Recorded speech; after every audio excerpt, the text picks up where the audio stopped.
a solução, e que tudo que você conseguiu fazer foi se render a Ele. Sabe, chegarmos até aqui hoje, chegarmos a esse último culto de quinta-feira de 2024, é um marco de um ano que nós rendemos tudo ao Senhor, porque nós não temos aonde ir, senão aos pés do Senhor, que tem as palavras de vida eterna. Eu gostaria que você trouxesse à memória quantas vezes esse ano parecia que não haveria um amanhã, e Jesus veio trazendo refrigério, e Jesus veio trazendo um novo dia, e Jesus veio trazendo socorro e suporte de onde não parecia.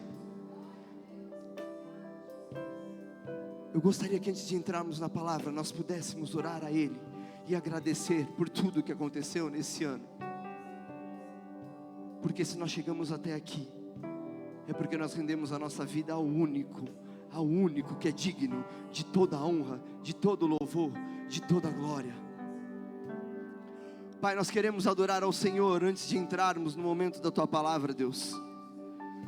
Porque quantas vezes nós rendemos ao Senhor, ó Deus, a nossa vida esse ano. Quantas vezes, Deus, parecia que não ia acontecer. Quantas vezes parecia que não ia chegar. Quantas vezes parecia que a cura não viria. Quantas vezes parecia que o escape não chegaria, mas Ele chegou. Obrigado, Jesus. Obrigado, Jesus. Obrigado porque nós não temos para onde ir senão o Senhor. Obrigado, Deus, porque o Senhor até aqui nos sustentou. As Tuas fortes mãos até aqui nos seguraram, Pai. Quantas vezes o Senhor nos livrou e nós nem percebemos.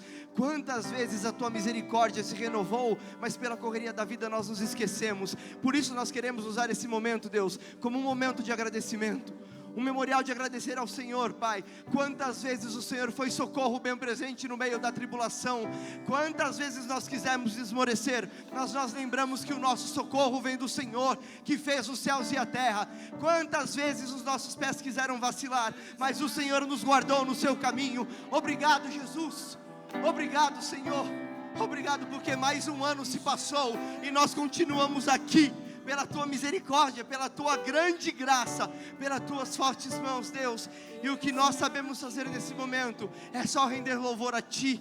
Por isso nós cantamos, Deus. Por isso eu canto que eu me rendo aos Seus pés, que o Senhor é tudo que eu preciso para viver, que não há outro lugar forte e seguro senão os pés do Senhor, Deus. Nosso coração faz planos, os nossos caminhos querem ir por um lugar, mas a palavra final vem do Senhor e vem da Tua boca. Obrigado, Jesus. Obrigado porque o Senhor mais um ano escolheu estar conosco, segurar nas nossas mãos e nos fazer seguir até aqui. Eu quero te convidar a cantar de novo esse refrão conosco, dizendo a Ele que você rende a Ele tudo que és. Cante a Ele. Seus pés és tudo que eu preciso pra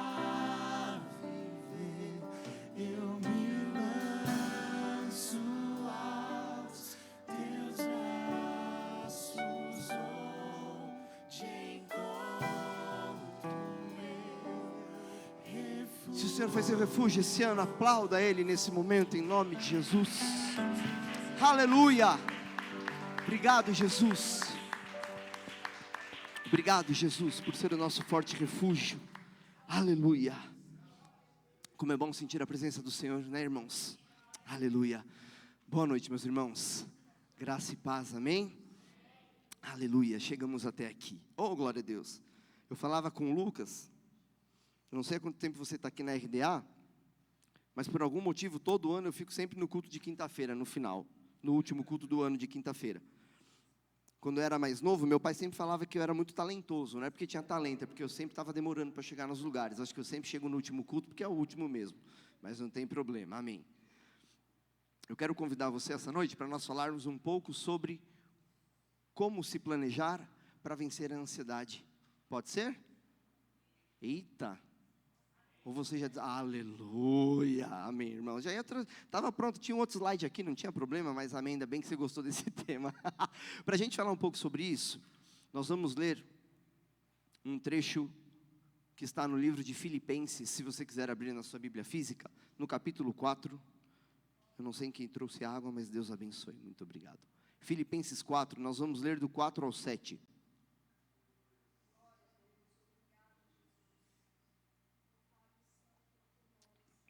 Aleluia. Filipenses capítulo 4, do verso 4 ao 7. Prontos para lermos juntos?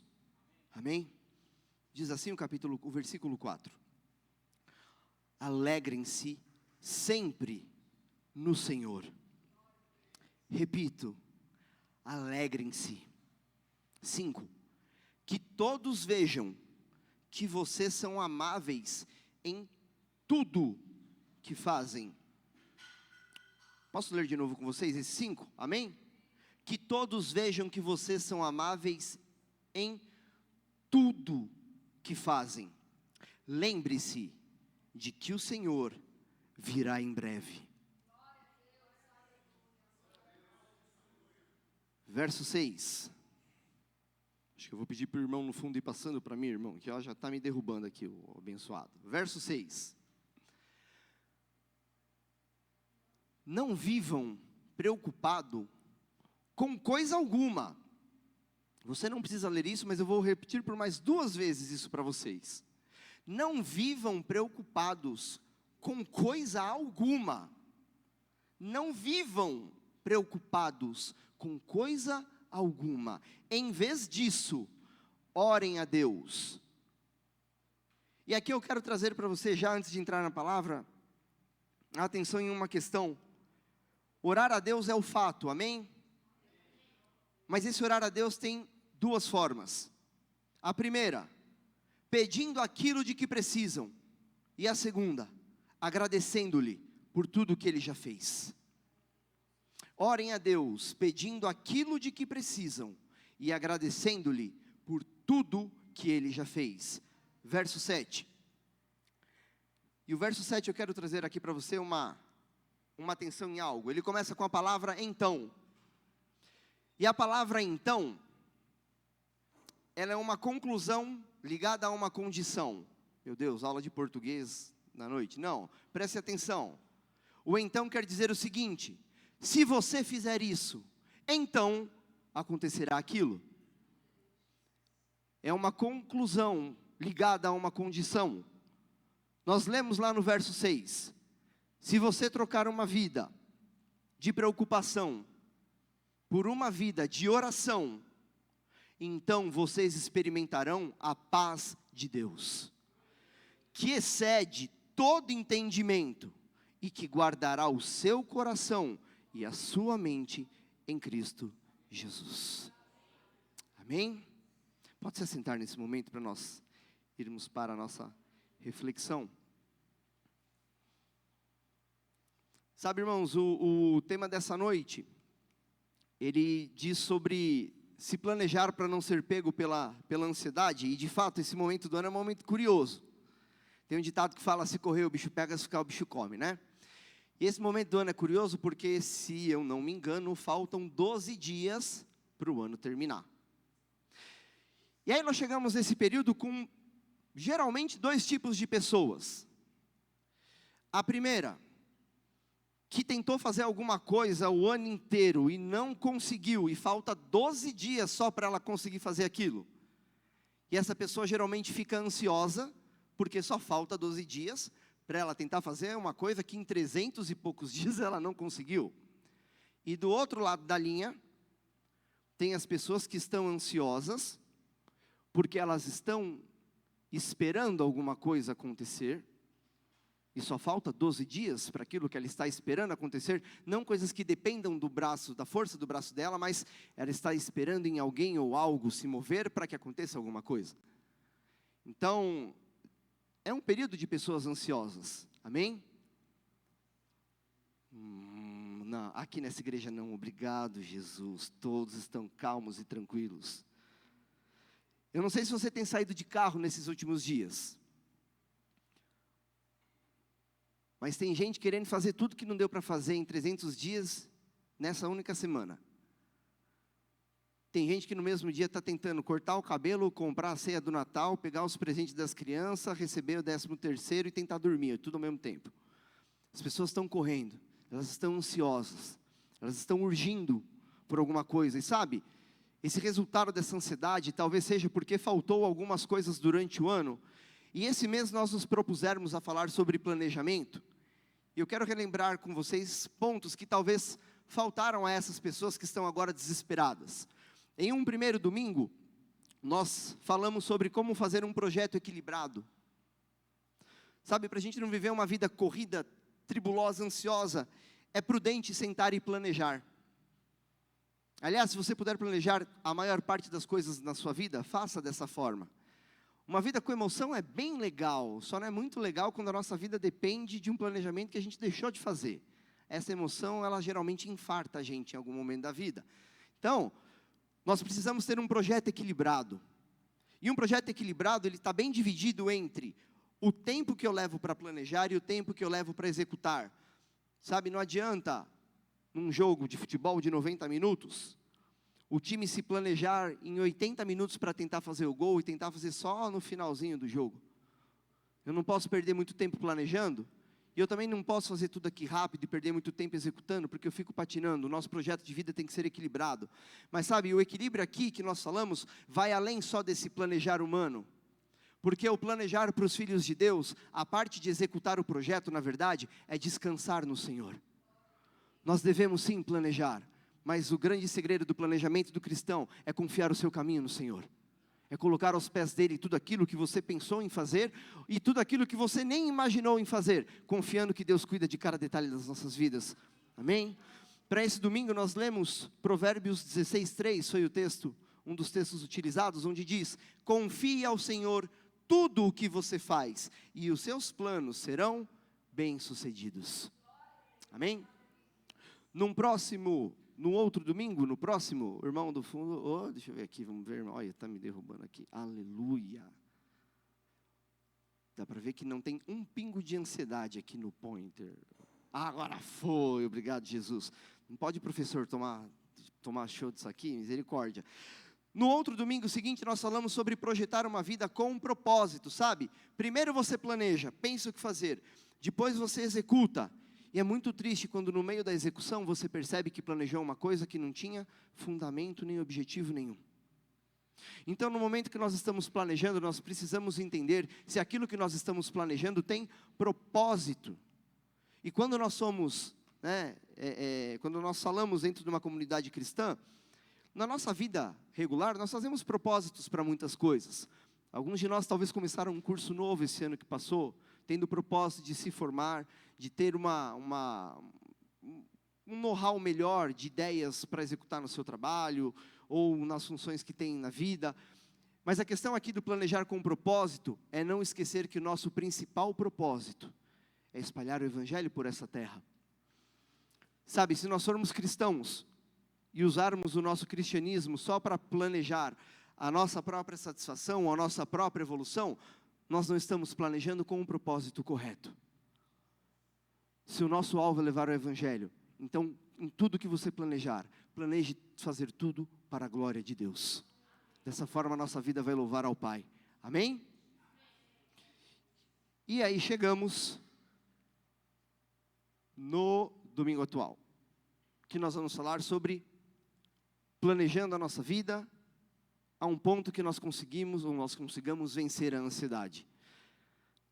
Não precisa se expor se você não quiser, mas só para eu saber, você já passou por algum momento onde ficou ansioso na sua vida por alguma coisa? Sim. Às vezes a gente fica até ansioso para levantar a mão, na verdade, né? Só a pergunta já deixa ansioso, né? Sabe, irmãos, a ansiedade é a marca de uma vida moderna. Mesmo nós cristãos não conseguimos fugir disso. É a marca de uma vida onde a gente acorda com tempo para acordar. Se a gente dorme até um pouco mais tarde, nossa, mas esse cara é um folgado mesmo. Ou se a gente acorda muito cedo, nossa, meu Deus, para que esse sacrifício? A gente vive num mundo onde todas as pessoas analisam tudo sobre todos. E isso por si só já nos traz ansiedade. Já nos faz pensar o que o outro pensa de nós. Então a vida moderna é uma vida marcada por um momento de ansiedade, mas a vida do cristão, ela precisa ser marcada por uma outra coisa, que é, segundo as palavras de Paulo, a alegria. Aqui nós lemos, eu vou além de falar uma dica muito boa de Paulo. Aqui nós temos uma ordenança da parte de Paulo, dizendo aos filipenses: alegrem-se sempre no Senhor. E como se não bastasse ele só falar a primeira vez, ele diz: repito, alegrem-se. Não ficou dúvida que é para a gente ser alegre, certo? Só que aqui, a alegria que é colocada, não é a alegria de passar um monte de vezes o slide. A alegria não é aquela alegria passageira, sabe, irmãos? É bom se sentir alegre por coisas que deram certo, amém? Podem se alegrar todos, não tem problema. É bom ficar feliz com coisas que deram certo, não é? É excelente ficar feliz com coisa que deu certo. Sabe, às vezes a gente passa tanto tempo planejando uma coisa, uma viagem, um momento com a família, a vinda aqui na igreja, talvez numa quinta, que, não dá para ir de quinta, hoje eu consegui ir. É muito bom se alegrar com planos nossos que deram certo. Mas a alegria que Paulo traz aqui, vai além disso. Porque dessas coisas boas que nós planejamos, quando essas coisas acabam, geralmente a alegria também acaba. Quando é uma coisa que a gente planejou durante muito tempo e conquistou, talvez ela está uma alegria que dure alguns dias, mas logo essa alegria se esgota. Mas tem um tipo de alegria que ela não se esgota nunca, que é a alegria de saber que nós recebemos do nosso Senhor e Salvador a herança para a vida eterna. Sabe, essa alegria ninguém pode roubar de mim e de você. Essa alegria é aquela alegria que vem através da boa notícia do Evangelho, que um dia alcançou as nossas vidas de alguma forma. Talvez para alguns de uma forma mais tranquila, talvez para outros de uma forma mais diferentona, naqueles cultos de quinta que era diferente, ou de quarta, ou nas tardes da bênção. Olha o irmão entregando a idade, não é mesmo? Que já teve outras igrejas. Mas quando a gente recebe a boa notícia do Evangelho, nós recebemos uma alegria que nada no mundo consegue roubar. Nada no mundo consegue tirar. E sabe, é sobre essa alegria que Paulo fala aos filipenses. Sabe, é essa alegria que nos mostra que ser alegres em Cristo não é uma opção. Ser alegres em Cristo é o destino de todo cristão. Lá em Gálatas, capítulo 5, verso 22, mostra que essa alegria não vem de coisa humana ou de coisa terrena.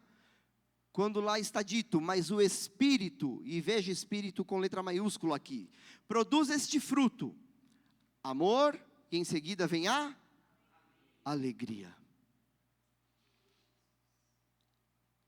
Saiba de uma coisa, rastreie a sua vida, porque se de alguma forma você ainda vive uma vida que é infeliz, ou que existem mais momentos de amargura, ou mais momentos de tristeza, talvez está faltando colocar Jesus em mais partes na sua vida, em mais momentos na sua vida, em mais experiências na sua vida.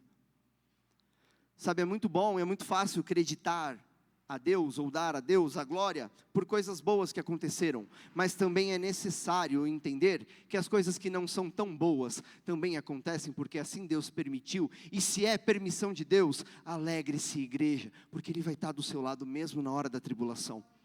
É essa alegria que Paulo começa a falar, é essa alegria que é a alegria que o Espírito produz. Nós temos na história uma série de eventos onde cristãos foram torturados, maltratados, tiveram as suas famílias torturadas e maltratadas, perderam casa, perderam coisas, e ainda assim se alegravam porque estavam sofrendo pela causa do Evangelho. Não existe, irmãos, não existe explicação humana para esse tipo de fato. O que isso demonstra é que esses eram homens que tinham intimidade e proximidade com o Senhor. Então o que eu te convido logo aqui de começo, é que você já faça uma análise da sua vida, mesmo nesse pouco tempo aqui de culto, mas analise a sua vida. Como foi esse ano? Momentos que você projetou, planejou, e as coisas não deram certo, e em vez de talvez agradecer a Deus, porque pode ter sido um livramento, você praguejou, xingou, gritou, esperneou. Pense nesses momentos para poder repensar o 2025. O que é que nós podemos fazer em 2025 diferente desse ano, que demonstre que em tudo nós nos alegramos no Senhor?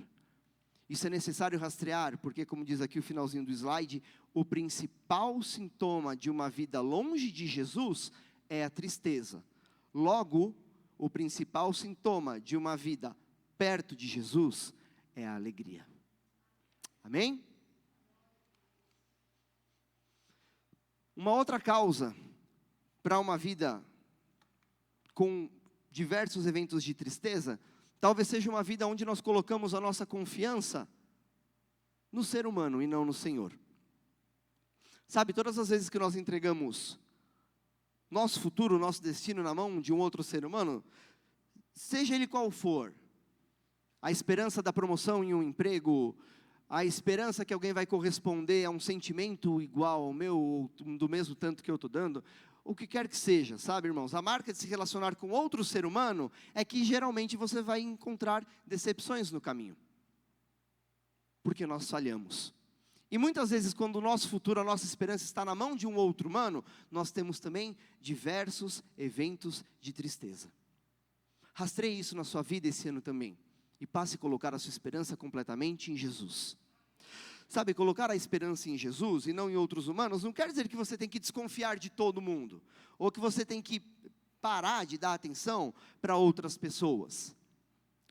Mas entenda que, quando a gente confia algo a um outro ser humano, existe a chance de acontecer um problema e nós não sermos correspondidos. Mas quando nós confiamos em Deus, mesmo que a gente experimente a decepção com o humano, isso não rouba a nossa alegria. Amém? Isso nos prepara para o próximo passo. Então, dito tudo isso, nós devemos ser pessoas amáveis. E é isso que o próprio Paulo diz no versículo seguinte, que todos vejam que vocês são amáveis em tudo que fazem. Lembrem-se de que o Senhor virá em breve. Você já teve experiência com pessoa que não é amável? Os irmãos nem falaram porque não conseguem nem contar quantas vezes, não é mesmo? Sabe quando você entra no ônibus, você só quer passar a catraca indo para o trabalho e sentar, e o abençoado do cobrador já te fuzila quando você quer passar, você só quer passar a catraca, você só quer ter um dia de paz, você só quer receber amor, carinho e esperança, e tudo que você recebe é 200 pedradas ao longo do dia, irmãos. E o fim do ano, por incrível que pareça, a pessoa fala tanto, ela fala, espírito natalino, espírito natalino. Irmãos, a sensação que eu tenho é que as pessoas matam a pau o coitado do espírito natalino. Porque a gente fala de espírito natalino, mas você chega na loja, se só tiver lá no Andorinha um pernil, e tem 3 pessoas disputando, esquece, irmão. Não vai ter espírito natalino que tira a pessoa do cangote do pernil para comprar. A Bíblia nos alerta aqui para nós sermos amáveis uns com os outros em tudo que nós fizermos.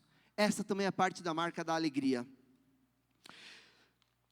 Quando nós olhamos no texto original, que fala sobre a palavra amável, no original, aqui tem a palavrinha bem fácil. O original no grego, a palavra para amável é epieikeia. Como o Lucas falou, um bom nome também para uma criança, se você estiver grávida, tá bom? Epieikeia é uma palavra que significa o meio termo entre você ser uma pessoa extremamente rígida e uma pessoa extremamente frouxa. É o ponto de equilíbrio. Irmãos, é necessário ter uma vida equilibrada, porque se a gente leva tudo a ferro e fogo, misericórdia. Você já pensou se Deus levasse tudo a ferro e fogo conosco? Não tinha nem eu pregando aqui hoje, irmão. Deus tem uma vida de amor. Aliás, Deus não tem uma vida de amor. A Bíblia descreve que Deus é amor. Sabe, no amor, muitas vezes a gente protege e o outro dá mancada. Às vezes, na maior parte das vezes, o amor corresponde com o amor. Mas muitas vezes o outro dá mancada. A gente precisa ter uma vida moderada. Nós precisamos ter uma vida de equilíbrio. Nós precisamos saber, por exemplo, entender que o outro nem sempre está num dia muito bom. É necessário. Talvez as pessoas não entendam que você também não tem um dia tão bom em algum momento. Mas sabe, tem uma questão na Bíblia que ela nunca vai falar do outro, ela sempre vai falar sobre nós. Ou para nós. Se nós conseguirmos expressar um pouquinho do que Jesus era e de como Jesus era, esse mundo já vai ficar bem diferente. Bem diferente. Aqui tem um exemplo de Jesus. Dois, na verdade. E como essa questão da moderação foi colocada? Com mercadores do templo, Jesus lá na porta do templo, vendo pessoas que enchiam seus bolsos de dinheiro e usavam da fé delas para enriquecer, é o Jesus Jiraya lá na porta, bravo, virando as coisas, chamando o povo de raça de víbora. O povo não, mas aqueles que abusavam da fé alheia.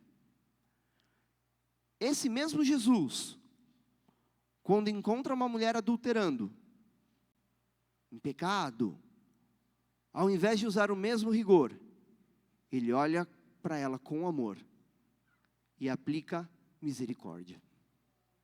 Esse é o Jesus que nós servimos. Ele é a pessoa certa, na hora certa. Isso é a moderação. Sabe, irmãos, a gente pode procurar em livro de autoajuda, a gente pode procurar em citações de sábios, você pode procurar nas músicas não sei de quem, pode tentar destravar o 19ª onda lá da chave para virar. A moderação que a Bíblia fala aqui, ela vem através do Espírito Santo. Não vem de coisa humana. A moderação que é falada aqui por Paulo, vem através da graça do Senhor. Nós precisamos entender que essa moderação é diferente da moderação do mundo. E ela é bem diferente, porque essa nós só buscamos no Senhor. E é esse tipo de moderação que nos ajuda a projetar sem ter ansiedade. Olha só o que diz ali no slide. Para projetarmos uma vida cristã saudável e livre de ansiedade, nós precisamos identificar os pontos da nossa vida em que nós temos que agir com rigor, colocar aquilo em ordem e trazer correção. E também devemos entender aonde devemos praticar a misericórdia e o perdão. Se nós tivermos a direção do Espírito Santo para entender aonde é necessário o perdão e aonde é necessário o rigor, dessa forma nós seremos vistos como amáveis. Isso é muito interessante entender, irmãos, porque às vezes a gente acha que levar uma vida onde a gente não aponta nada de errado faz as pessoas gostarem de nós. E às vezes a gente pensa que ter uma vida onde tudo que a gente sempre aponta, as pessoas vão se afastar. Sabe, irmãos, as pessoas estão carentes hoje em dia por alguém que fale a verdade para elas. Lá na escola onde eu estou hoje, nós temos turma do 6º ano até o 3º ano do ensino médio. E sabe o que é incrível? Todo final de ano tem uma avaliação dos alunos aos professores. Estou vendo o olho das pessoas brilharem. Nossa, se no meu tempo tivesse isso, meu Deus do céu. Então hoje é assim, na escola o aluno fala sobre o professor no final do ano. E sabe o que é o mais engraçado? Sabe quem são os professores que geralmente têm as melhores notas?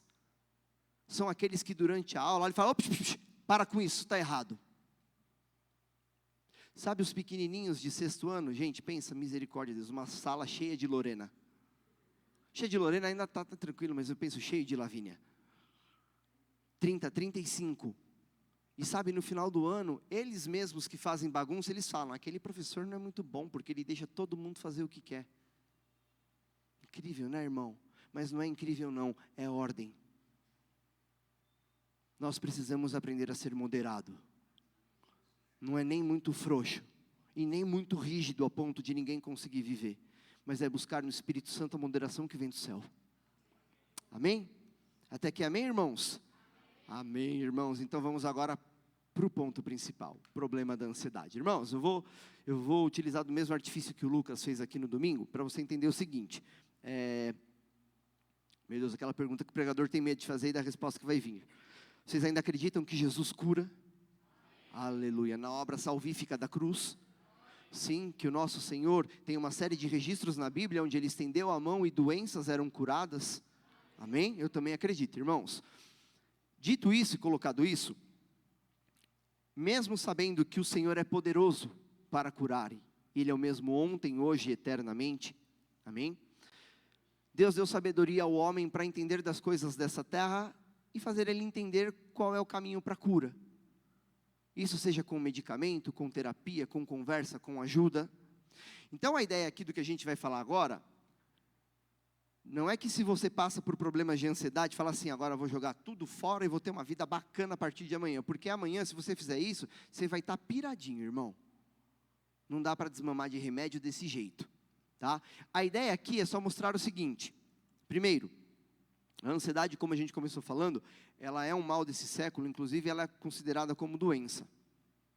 Por isso ela tem tratamento. Mas me permita comentar uma coisa com você. Não sei se você é psicólogo ou conhece alguém, tá?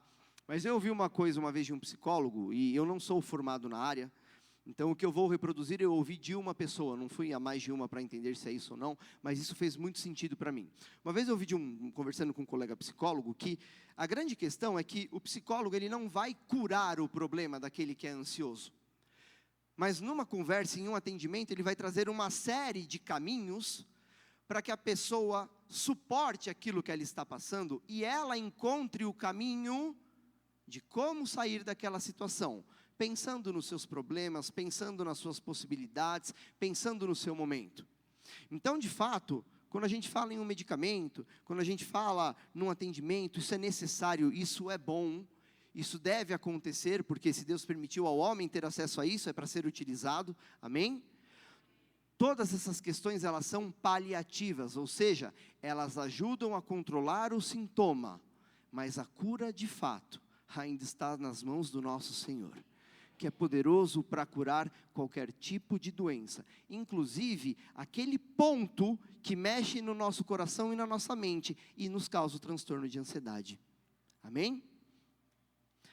Dito isso, palavras de Paulo, no versículo 6, não vivam preocupados com coisa alguma. Sabe, irmãos, se eu trouxe num outro culto, num outro momento, existe um psicólogo que, depois de atender muitos pacientes e estudar, ele propôs uma forma de olhar a psicologia, e ele teorizou que, para um atendimento, ou para ver se as pessoas estão bem ou não com as suas emoções, ele fez uma espécie de um mapa de emoções, ao qual ele chamou de roda das emoções. Inclusive, para quem já assistiu aquele filme Divertidamente, aquele filme foi baseado nesse mapa das emoções. Já viram esse filme? Sim, sim, é bom. Já viram 2? Já, quando a Hailey foi curada da ansiedade, teve um irmão que quase deu glória a Deus ali, falou, meu Deus, ela foi liberta, aleluia. E é engraçado, eu tá brincando assim, mas se você assistir esse filme, desculpa, irmão, se eu vou dar spoiler, as crianças me desculpem, pelo amor de Deus, tá bom? Mas nesse segundo filme, sabe uma coisa curiosa que acontece? Sabe qual momento a Riley volta em si, sai do ciclo da ansiedade? Quando a alegria chega. Quando a alegria chega, alegrem-se no Senhor. Repito, alegrem-se.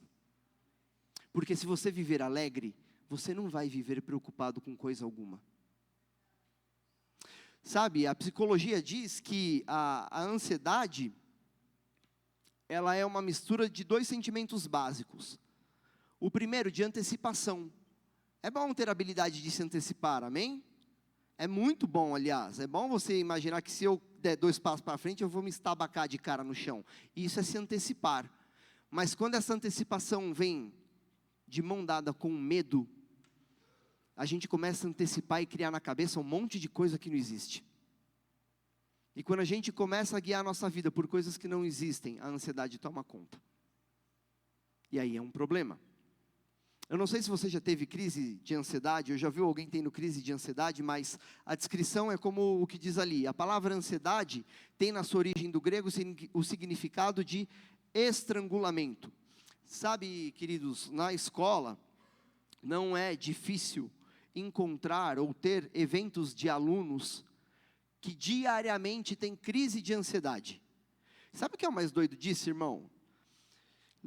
Vou fazer uma breve experiência aqui. Levanta a mão para mim, quem teve uma vida muito fácil desde criança? Dá um sinal para mim. Muito bem, um total de 0 pessoas. A minha mão só está levantada para dar exemplo, tá bom? Irmãos, nós não tivemos uma vida fácil. Nossos pais, então, meu Deus do céu. E mesmo assim, a grande maioria não tem eventos diários e constantes de crise de ansiedade. Mas diariamente eu vejo crianças de 13, 14, 15 anos tendo eventos de ansiedade, de desespero, de não saber para onde correr. Aí às vezes a gente pensa, o que uma criança de 13 anos tem de problema para ter uma crise de ansiedade? Será que ela já tem boleto? Será que já chegou o cartão? será que aconteceu com ela? Será que ela perdeu o bilhete único voltando para casa? Será que ela perdeu o lanchinho? O leite com Toddy é uma delícia, mas não devia dar ansiedade se acabasse no intervalo. Então a gente olha e fala, o que será que acontece? É um mal desse século, sabe, irmãos? E Paulo mostra que essa ansiedade, em alguns momentos, ela é rastreável. Dá para entender de onde ela vem. E o versículo 18, que está lá no capítulo 3 de Filipenses, aliás, o 19, fala sobre, por exemplo, o que pode causar ansiedade. Ali a parte B do versículo, o Deus deles quem? De pessoas cuja conduta mostra que são inimigos de Cristo. O Deus deles é o seu próprio apetite.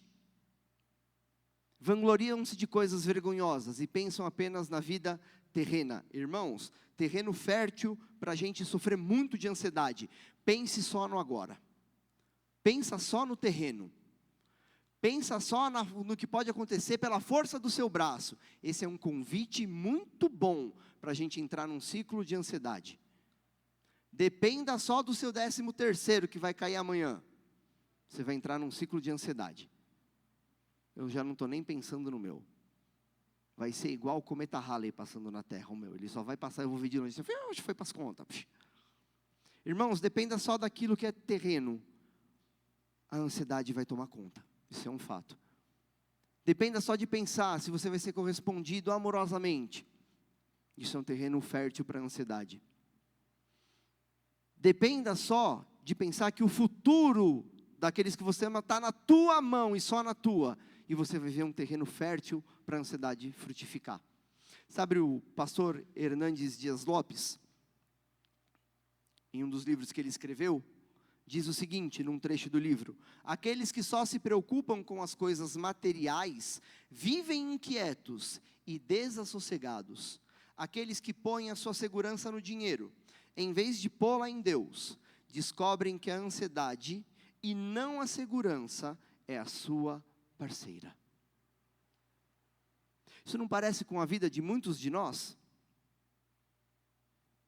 Não parece com a vida daquele que está esperando ganhar no bolão da Mega Sena da virada, cara? Que parece que vai resolver tudo, não parece? Meu Deus, se o Senhor me fizer amanhã ser bilionário, eu resolvo todos os meus problemas. Sabe, irmãos, infelizmente está cheio de gente essa hora no hospital, que tem muito dinheiro na conta. Lá no Sírio-Libanês, lá no hospital israelita, e nem todo o dinheiro do mundo talvez vai fazer ele passar o Natal com a família. Nós temos que tomar cuidado com as armadilhas do mundo, e aí Paulo traz o antídoto para as armadilhas do mundo: oração. Oração é o antídoto para a ansiedade do nosso mundo e da nossa vida também. Continuação do versículo 6. Não vivam preocupados com coisa alguma, em vez disso, façam o quê? Alguns estão cegos, Senhor, tira a cegueira em nome de Jesus. Em vez disso, façam o quê? Orem a Deus. Orem a Deus. Irmãos, parece uma coisa tão... mas hoje é oração. O crente ora, não é? O crente ora, não ora, irmão? O crente ora, irmão. Deveria, né? Quantas vezes nós paramos de fato para orar em momentos que nós precisamos batalhar espiritualmente e não de forma terrena? Pastora Maiane falou uma coisa aqui domingo passado. Eu estava ali na guitarra com fone e lembrando de mim. Uma época da minha vida eu trabalhei à noite, das 10 da noite às 6 da manhã. Parecia uma coruja, irmão. E eu acho que tem um banheiro lá no laboratório que até hoje as pessoas entram e se convertem. Era o banheiro que eu entrava para orar nos momentos que eu precisava de auxílio de Deus.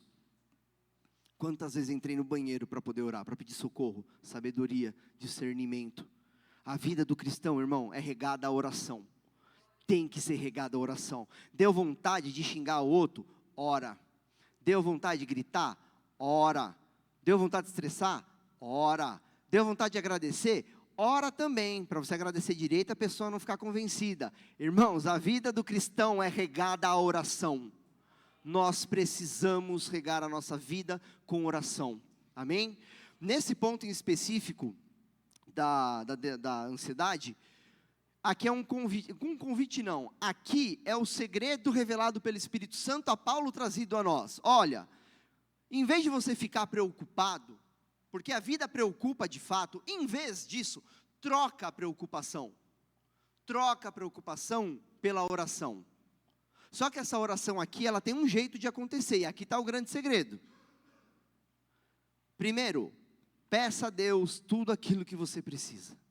Segundo, agradece por tudo que Ele já fez. Aqui é o segredo. E sabe, irmãos, essa oração é uma cura também para a nossa alma.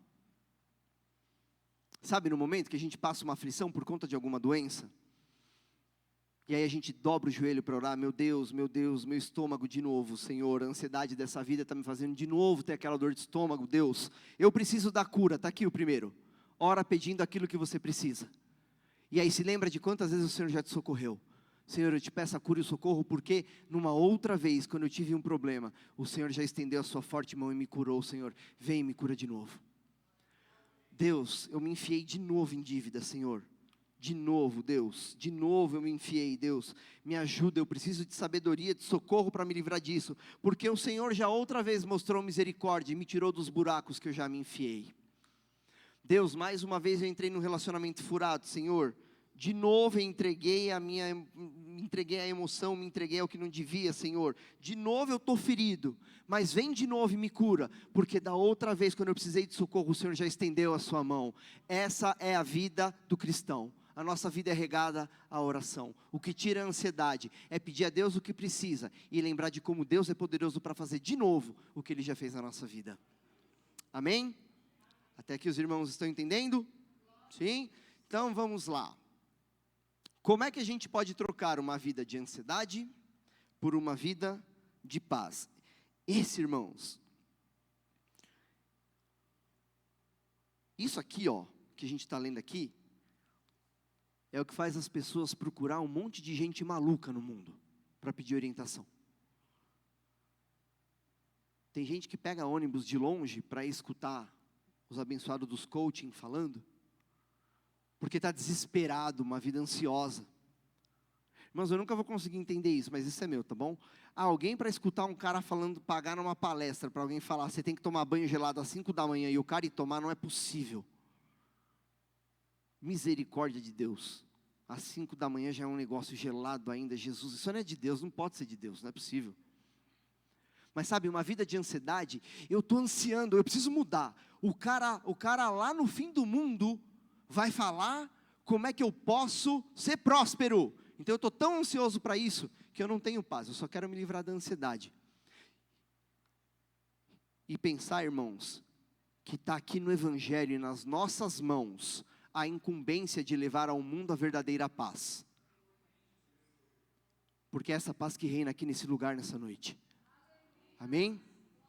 Filipenses 4:7 diz o seguinte: se você trocar aquela vida de se preocupar com qualquer coisa, por uma vida de oração, aonde você pede o que precisa e agradece a Deus, então você vai experimentar a paz de Deus. Irmãos, quem aqui já teve a experiência de estar num lugar bacana, seja uma praia, seja num campo, seja no acampamento, depois que os irmãos já jogaram bola, quebraram o pé e foram descansar e está tudo quieto, olhando a paisagem. Quem já teve um momento de olhar para o nada e sentir paz? Você já teve essa experiência? Já? Ou ouvindo uma música, ou ouvindo alguma coisa? Sim? Sim, então vamos lá. A paz, ela pode existir nas coisas terrenas. De fato, uma pessoa que ela não tem preocupações com coisas materiais, porque tem uma vida bem abastada, come o que quer, come aonde quer, mora onde quer, viaja para onde quer, é uma vida que traz tranquilidade, é uma vida que traz paz. Mas sabe, o convite que existe aqui de Paulo é muito além disso. Ele diz que se nós tivermos a vida regada à oração, sendo gratos a Deus por tudo que Ele já fez, e pedindo o que precisa, nós não experimentaremos a paz desse mundo, nós vamos experimentar a paz de Deus. E sabe essa paz, irmão? Não tem dinheiro no mundo que pague essa paz, porque essa paz é uma coisa muito curiosa. Primeiro, porque essa paz, é uma paz que vem depois da oração. E sabe, as coisas que Deus traz através da oração são coisas que o dinheiro de ninguém compra. São coisas que, se vieram, só pode ter sido o nosso Pai amoroso e cheio de graça que nos entregou. Essa paz que vem através da oração, ela é uma paz diferente, porque, eu não sei se você sabia dessa curiosidade, em alguns textos que Paulo fala sobre a paz, em vez dele usar a expressão eirene, que é a palavra grega para paz, a palavra eirene queria dizer que não existia guerra. Toda vez que o grego falava que estava lá no período, no momento, e usava a palavra eirene, ele queria dizer que ele não estava guerreando com povo nenhum. Mas Paulo, quando vai falar de paz nos textos dele, ele usa a palavra shalom, que quer dizer paz em meio às guerras. A paz que Paulo fala aqui, não é aquela que as coisas do mundo podem roubar. É aquela que a gente tem a confiança, que mesmo que tudo está de ponta cabeça, a gente confia que Deus está no controle de todas as coisas. Sabe, irmãos, é isso que traz a paz. Eu acho que eu já falei isso uma outra vez, e a Vânia já deve ter comentado em algum momento com alguns irmãos da igreja. Nós passamos por um período onde nós perdemos um bebê, perdemos um menininho, e sabe, os dias que se vieram depois daquilo, foram dias que só nós conseguimos viver e sobreviver, porque nós tínhamos a esperança que Deus traria dias melhores. Irmãos, se nós vivermos uma vida pensando que as coisas dessa terra trazem paz, elas não trazem. Mas se você viver uma vida entendendo que o nosso futuro, o presente e o passado sempre esteve nas mãos de Deus, nós teremos uma vida de paz. E essa paz o mundo não consegue entender. E é isso que Paulo fala. Como é que vocês conseguem rir com o mundo do jeito que está, com o mundo cheio de problema, com o mundo cheio de coisas? Como que vocês conseguem viver desse jeito? Tem ameaça de guerra por aí, para lá e para cá. E aí deixa eu comentar uma coisa interessante com vocês para nós terminarmos. Os noticiários têm falado da guerra na Europa, no continente europeu, uma guerra iminente. E esses dias eu estava com a Lorena e com a Lavínia assistindo o jornal. E não me atentei que estava falando sobre isso de guerra, e as meninas do meu lado. E aí de repente os olhinhos da Lavínia começaram a se encher de lágrima. Eu fiquei pensando, nossa, que será? Ela gosta tanto da Rússia assim? Por que ela está chorando, né? Eu falei, que foi, filha? E ela começou com a voz embargada a falar que estava com medo. Com medo, porque o mundo ia entrar em guerra. Meu Deus, a guerra é mundial. Pai, se precisar você vai ter que ir para a guerra. E aí, irmãos, sabe quando bate, quando a realidade te pega desprevenido, de que nós somos a geração que nós temos que preparar os nossos filhos para as coisas que vão acontecer, e que se não formos nós preparando, irmãos, o mundo não vai preparar. Porque nessa hora que a Lavínia demonstrou que o coração dela se enchia de medo, eu entendi que era meu papel naquele momento, orar pela minha filha, conversar com ela dentro da palavra, porque próprio Jesus disse que quando o fim estivesse próximo, nós ouviríamos de guerra e de rumores de guerra. Mas que era necessário falar e ministrar com ela, porque para nós que temos a alegria em Cristo, a paz é uma marca do cristão, e mesmo que haja guerras e rumores de guerra, nós precisamos viver em paz, porque o mundo espera por um povo que se alegra diariamente no Senhor, e Paulo repete, alegrem-se. Sabe, naquele momento bateu, urgiu que é o momento onde nós precisamos pegar os nossos filhos, os nossos pequenos, e para quem não tem filho, eu te abençoo em nome de Jesus, tá bom? Pode ser 3 ou mais igual eu, aleluia, povoa a terra, irmão. A gente vai ter que criar eles e orientar esses pequenos, para que eles tenham paz no coração, porque eles vão ser a geração que vão vir depois de nós, e se não chegar o tempo da vinda de Cristo, apesar de Paulo falar, alegrem-se, está chegando perto o tempo de quem ele vem. Se não vier no nosso tempo, vai passar para a próxima geração, e vai caber aos nossos pequenos ter paz no coração, para entender que esse mundo vai ter guerra, vai ter rumor de guerra, que a igreja em algum momento vai ser perseguida, que nós seremos perseguidos, mas que o Espírito Santo colocará as palavras na nossa boca certa. Nós temos que ministrar na vida dos pequenos, porque são eles a próxima geração, que talvez tenham a incumbência de, no nosso lugar, trazer paz e alegria ao mundo sendo bom cristão. Amém, irmãos? Nós precisamos viver uma vida de paz. E uma vida de paz é uma vida alegre. E uma vida alegre joga toda a ansiedade para longe. Amém? Queria que vocês se colocassem de pé para nós terminarmos.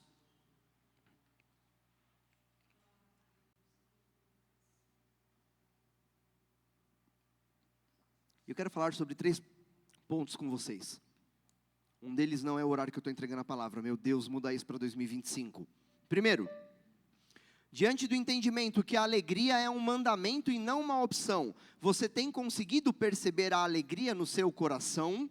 Ou a sua vida tem sido amargura e tristeza contínua? Irmãos, isso é necessário. Ainda há pelo menos 12 dias para você refletir sobre isso até 2025. Faça um radar da sua vida antes do ano virar. Faça um rastreamento na sua vida antes do ano virar.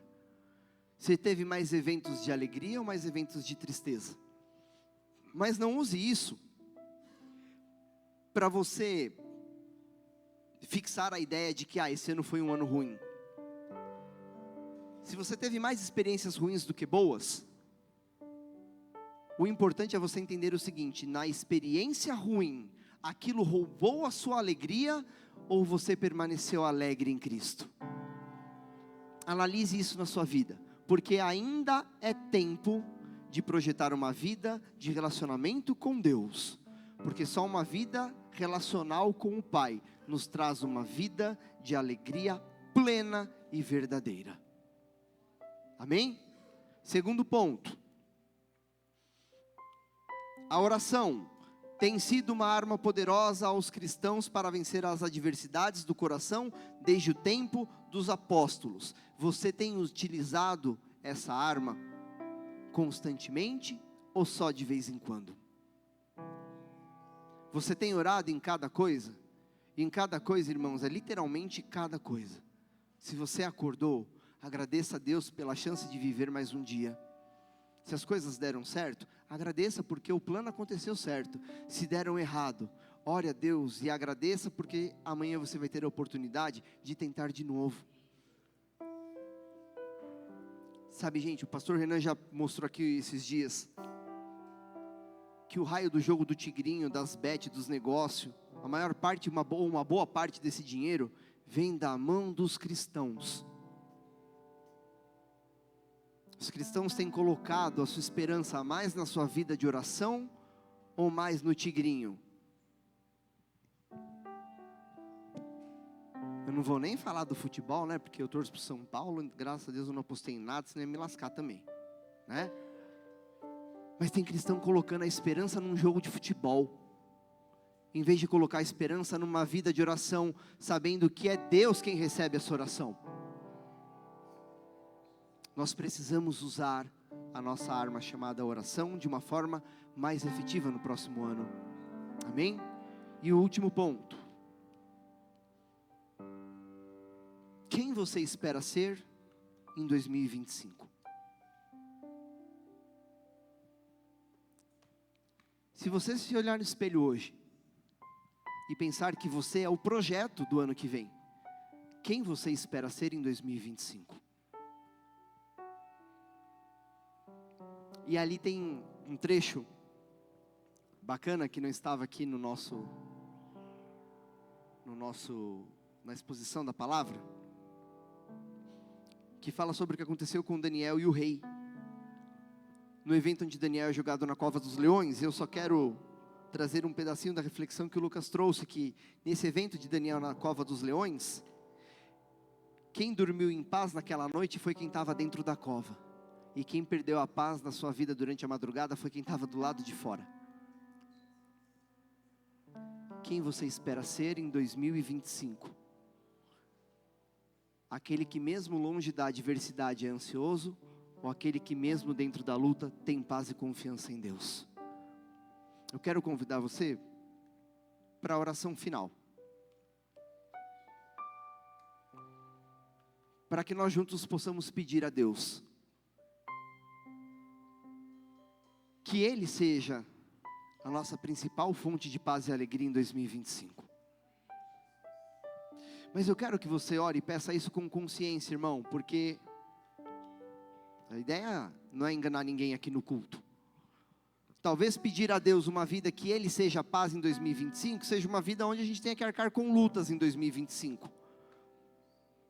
Mas se Ele for a fonte de paz, irmão, tenha certeza, não importa a luta que você passar, a alegria do Senhor estará sempre dentro do seu coração. Então eu quero te convidar nessa oração final desse último culto de quinta-feira de 2025. Para que você já desde agora convide Deus para fazer parte do seu planejamento de quem você será em 2025. Pode ser? Amém? Então eu gostaria que você fechasse seus olhos nesse momento. E se quiser e se preciso for, coloque a mão no seu coração. Porque ali é o centro das emoções e é Ele que nós entregamos ao Senhor. Pai, nós entregamos a Ti, ó Deus, nesse último culto de quinta-feira, o nosso ser de 2025. Pai, nós entregamos o nosso plano nas Tuas mãos, Deus. Nós entregamos a nossa vida, Pai, porque não existe nada nesse mundo que se compara à alegria de receber aquilo que o ladrão não rouba, que a traça não corrói, a alegria de receber o Senhor em nossas vidas. Jesus, obrigado.